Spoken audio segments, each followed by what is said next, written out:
আলাইকুম। লেখাপড়া অনলাইনে ইউটিউব চ্যানেল থেকে আমি দীপা যেমন বলছি, আশা করি সবাই অনেক অনেক ভালো আছে। সবাইকে অনেক অনেক শুভেচ্ছা জানিয়ে আজকে ক্লাস শুরু করছি। আজ আমি মূলত তোমাদের পড়াবো হচ্ছে নবম দশম শ্রেণীর গার্হস্থ্য বিজ্ঞান বিষয়টি। ঠিক আছে, তোমরা সবাই গার্হস্থ্য বিজ্ঞান বইটি বের করো, পাশাপাশি খাতা এবং কলম নিয়ে বসো। ওকে, লাস্ট ক্লাসে যারা যারা ছিলে তারা কি বাসায় পড়াটা প্র্যাকটিস করেছো কিনা আমাকে অবশ্যই কমেন্ট বক্সে কমেন্ট করে জানাবে। পাশাপাশি হচ্ছে তোমরা আজকের যে ক্লাসগুলো হবে এই ক্লাসগুলো কিন্তু তোমরা না বুঝতে পারলে আমাকে কমেন্ট করে জানাবে। আর নতুন যারা আছো আমার ক্লাসে তারাও কিন্তু আমাকে কমেন্ট বক্সে কমেন্ট করে জানাবে। ঠিক আছে, তোমরা যদি আমাকে কমেন্টের মাধ্যমে না জানো তাহলে কিন্তু আমি বুঝতে পারবো না যে আমার এই ক্লাসটা তোমাদের জন্য কতটুকু বেনিফিশিয়াল হচ্ছে বা হচ্ছে না, বা তোমরা কতটুকু পড়াতে আগাচ্ছ বা কতটুকু আগাতে পারছো না। ঠিক আছে, এই জন্য আমাকে তোমাদের অবশ্যই কি করা লাগবে বলো, কমেন্ট করা লাগবে।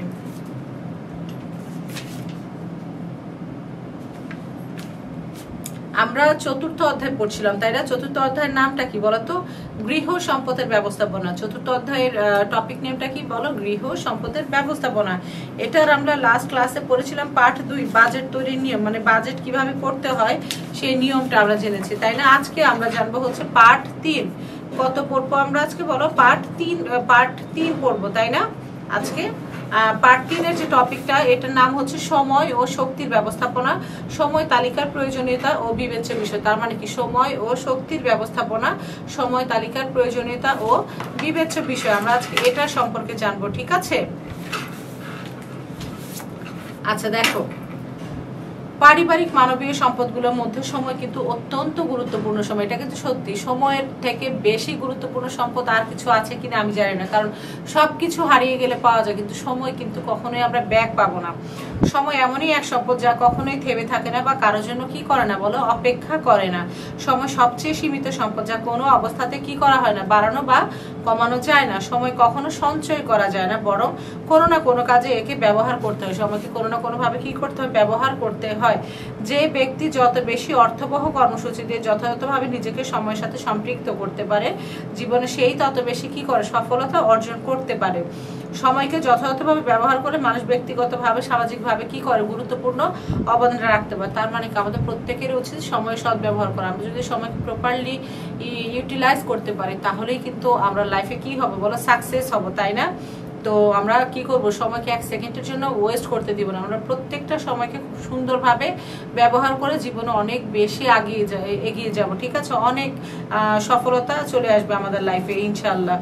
সময়কে যথাযথভাবে ব্যয় করার জন্য প্রতিটি ব্যক্তির দৈনিক 24 ঘন্টা সময়ের একটা পরিকল্পনা করা প্রয়োজন। দ্যাট মিনস হচ্ছে তুমি যদি টাইমকে আসলে প্রপারলি মেনটেন করতে চাও তাহলে তোমাকে অবশ্যই প্রত্যেকটা দিনকে 24 ঘন্টায় পরিকল্পনা করে কাজ করতে হবে। ওকে, কোনো দিনের শুরু থেকে আবার নতুন দিন শুরু হওয়ার পূর্ব পর্যন্ত সময় কি কি কাজ করা প্রয়োজন, কখন করা প্রয়োজন এবং দৈনিক নির্ধারিত কাজের জন্য কতটুকু সময় ব্যয় হবে ইত্যাদি বিবেচনা করে সময় তালিকা বা সময় পরিকল্পনা প্রণয়ন করা হয়। তার মানে কি? তোমার দিনের শুরু থেকে শেষ পর্যন্ত তুমি কি কি কাজ করবা, কখন করবা, কিভাবে করবা, দৈনিক কতটুকু সময় করে করবা, এই সব কিছু বিবেচনা করে তোমার কি করতে হবে, সময় পরিকল্পনা প্রণয়ন করতে হবে। ওকে, প্রত্যেক মানুষের জীবনের সময় যেমন তার একান্ত নিজস্ব সম্পদ, সেরকম সময় তালিকা প্রত্যেক ব্যক্তির পৃথক হয়ে থাকে। মানে প্রত্যেকটা মানুষের লাইফে তো সময় কি ইম্পর্টেন্ট একটা সম্পদ, কিন্তু প্রত্যেকটা মানুষেরই সময়ের এই তালিকাটা না আলাদা আলাদা হয়ে থাকে, কারণ এক একজনের লাইফস্টাইল তো এক এক রকম।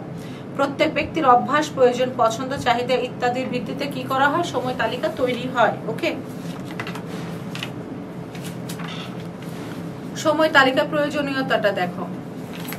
দৈনন্দিন কাজগুলোকে সময় অনুযায়ী লিখিতভাবে লিপিবদ্ধ করে সময় তালিকা তৈরি করতে হয়। তার মানে তোমার ডেইলি যে কাজগুলো আছে এগুলোকে সময় অনুযায়ী লিখিতভাবে লিপিবদ্ধ করতে হয়, লিখতে হবে, তারপরে সময় তালিকা তৈরি করতে হয়।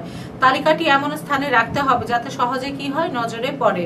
তালিকা দেখে কাজ করতে থাকলে একসময় তা অভ্যাসে পরিণত হবে। ঠিক আছে, তুমি যদি রুটিনটা দেখে কাজ করো একসময় এটা কি হবে, অভ্যাসে পরিণত হবে।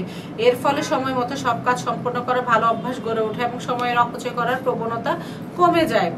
সময়ের সৎ ব্যবহারের মাধ্যমে জীবনে কি আসে বলো, সফলতা আনয়ন করা সম্ভব। সময় তালিকার প্রয়োজনীয়তা নিচে বর্ণনা করা হলো। করণীয় কাজ সম্পর্কে ধারণা জন্মে। তুমি যদি সময় তালিকাটা করো তাহলে তোমার করণীয় কাজ সম্পর্কে কি হবে, একটা আইডিয়া হবে। ওকে, সময় তালিকা করে কাজ করলে করণীয় কাজ সম্পর্কে স্পষ্ট ধারণা হয়, কারণ কোন কাজ একান্ত প্রয়োজন, কোন কাজ করলে ভালো হয় ও কোন কাজ প্রয়োজনে বাদ দেওয়া যায়, এই সব কিছু বিবেচনা করে সময় তালিকা করা হয়। ওকে, সময় মতো কাজ করার অভ্যাস হয়। কাজের সময় নির্ধারিত থাকে বলে নির্ধারিত সময়ে কাজ সম্পন্ন করার প্রবণতা থাকে, যা ভবিষ্যতে কি হয় বলো, অভ্যাসে পরিণত হয়। সময়ের সাথে কাজের সম্পর্ক সম্বন্ধে ধারণা বাড়ে।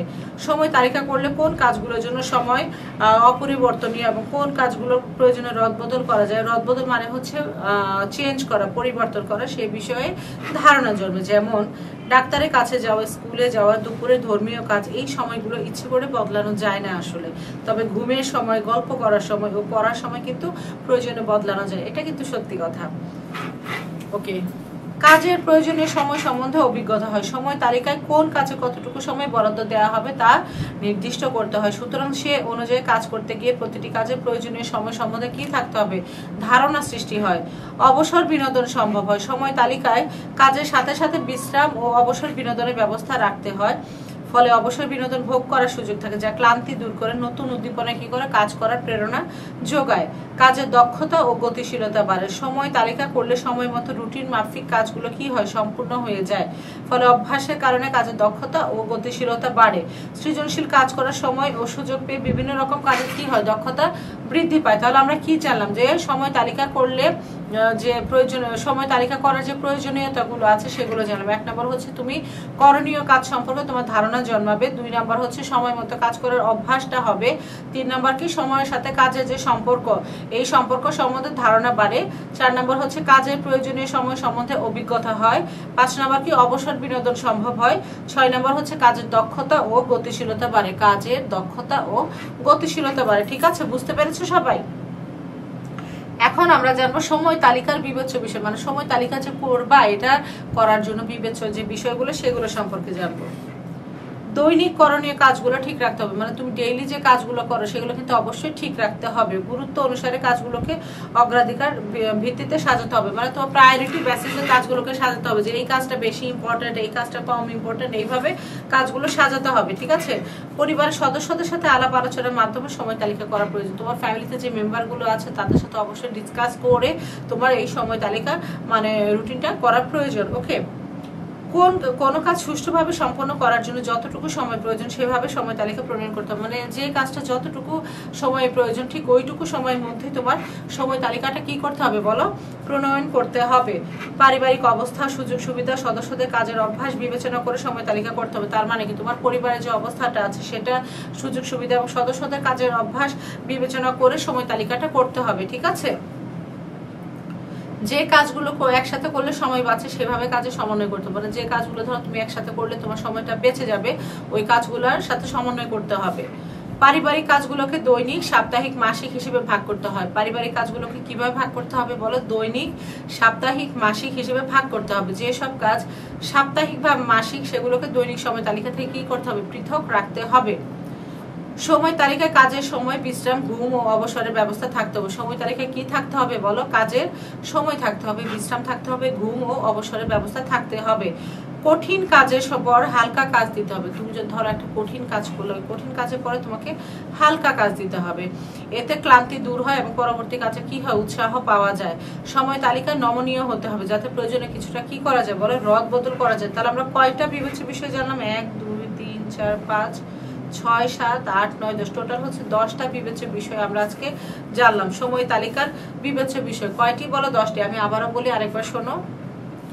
দৈনিক করণীয় কাজগুলো ঠিক করতে হবে, তুমি ডেইলি যে কাজগুলো করো ওগুলো ঠিক রাখতে হবে। গুরুত্ব অনুসারে কাজগুলোকে অগ্রাধিকার ভিত্তিতে কি করতে হবে বলো, সাজাতে হবে। 3 নম্বর হচ্ছে পরিবারের সদস্যদের সাথে আলাপ আলোচনার মাধ্যমে সময় তালিকা করা প্রয়োজন। 4 নম্বর দেখো, কোনো কাজ সুষ্ঠুভাবে সম্পন্ন করার জন্য যতটুকু সময় প্রয়োজন সেভাবেই সময় তালিকা কি করতে হবে বলো, প্রণয়ন করতে হবে। পারিবারিক অবস্থা, সুযোগ সুবিধা, সদস্যদের কাজের অভ্যাস বিবেচনা করে সময় তালিকা কি করতে হবে, প্রস্তুত করতে হবে। যে কাজগুলো একসাথে করলে সময় বেঁচে যাবে সেভাবেই কাজের সমন্বয়টা করতে হবে। ওকে, পারিবারিক কাজগুলোকে দৈনিক, সাপ্তাহিক, মাসিক হিসেবে ভাগ করতে হবে। যে সব কাজ সাপ্তাহিক বা মাসিক সেগুলোকে দৈনিক সময় তালিকা থেকে কি করতে হবে, পৃথক করে রাখতে হবে, আলাদা করতে হবে। সময় তালিকায় কাজের সময়, বিশ্রাম, ঘুম ও অবসরের ব্যবস্থা করতে হবে। তার মানে সময় তালিকায় কাজের সময়, রেস্ট নেওয়ার যে সময়টা, বিশ্রাম, ঘুম ও অবসরের ব্যবস্থা থাকতে হবে। কঠিন কাজের পর হালকা কাজ দিতে হবে। তুমি কঠিন কোনো কাজ করার পরে হালকা কাজ দিতে হবে, এতে ক্লান্তি দূর হয় এবং পরবর্তী কাজে কি পাওয়া যায় বলো, উৎসাহ পাওয়া যায়। সময় তালিকা নমনীয় হতে হবে, যাতে প্রয়োজনে কিছুটা কি করা যায় বলো, রদ বদল করা যায়, মানে চেঞ্জ করা যায়, পরিবর্তন করা যায়। ঠিক আছে, তাহলে আজকে আমরা পার্ট 3 কি জানলাম, যে সময় ও শক্তির ব্যবস্থাপনা, তাই না? সময় ও শক্তির ব্যবস্থাপনা জানলাম, সময় তালিকার প্রয়োজনীয়তা এবং বিবেচ্য বিষয়। তুমি যে সময় তালিকাটা করবা, এটা করার জন্য তোমার এটার কি প্রয়োজনীয়তা, এই সম্পর্কে জানলাম। আর কি কি জানলাম বলো, বিবেচ্য বিষয় জানলাম। ঠিক আছে, তার আমরা বুঝতে পেরেছি যে সময় তালিকাটার প্রয়োজনীয়তা কি, বা এটা করার আগে যে বিবেচ্য বিষয়গুলো, সেই সম্পর্কে তো আমরা আজকে বুঝতে পেরেছি। কারো কোনো কোশ্চেন আছে বলো, কোশ্চেন থাকলে আমাকে বলো। প্রয়োজনীয়তাটা আরেকবার বলি, আরেকবার শোনো।